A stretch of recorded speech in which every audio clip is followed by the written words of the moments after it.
sometime around June 1.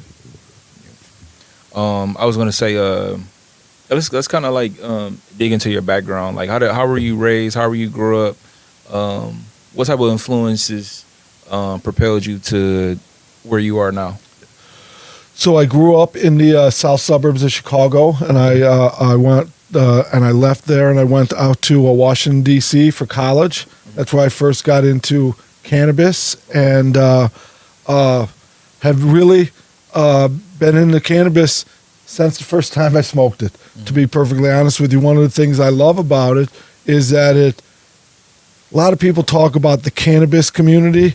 What I find is that the cannabis users are in every community, and they're the ones in each community that I want to spend time with. Right. And so that's one of the things as I've moved through life, I've really had the pleasure of being able to make friends and get to know people from a vast different viewpoints, different backgrounds, all united by the same thing, right? Their love of the herb. And so I started my professional career with living down in Mississippi, working for Habitat for Humanity. And college, I spent a lot of time with folks smoking weed. Okay. When I got down to Mississippi, it was a totally different cultural experience, but I met one older guy in particular, Arthur Jones, and he and I used to, what we would talk about, we would nickel up for a dime bag, right? We'd each come up with $5, go out, and he'd get the dime bag. What part of Mississippi? This was in Clarksdale in the Delta. Okay. And so this was in the early 90s, 92, 93. And so he'd go buy the dime bag, and we'd get enough weed in that dime bag for 3 joints. One for him, one for me, and one for right now. And so I smoked a lot of weed with Arthur Neese, learned a lot about what was going on and the history of Mississippi and the Delta, and just a totally different perspective. Because he's a black guy, 25 years my elder, right? He'd seen a totally different world. And then as I moved, after that, I moved up and I got involved in politics and government in Illinois. I worked in the legislature in Illinois.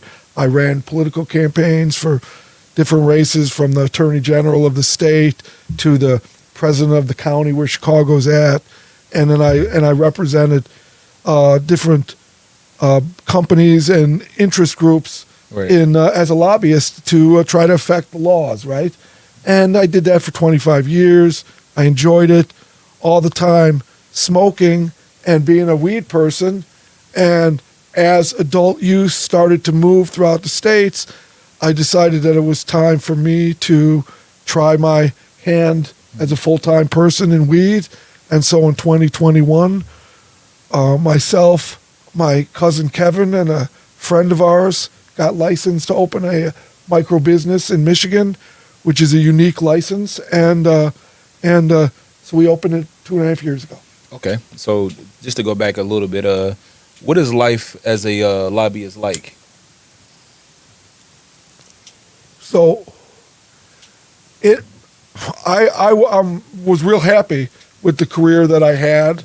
I was ready to make a change just because I think it's good to not do the same thing forever. Right. Lobbying, I'll tell you, it was a great gig for me because I didn't have to work very hard back then. I got to play a lot of golf, and there was a lot of pressure. You had to deliver, but it was a good way to make a living. Right. No complaints about it. I just thought that I had turned 50, and it was time to try my hand at something new. Something else, yeah. Yeah.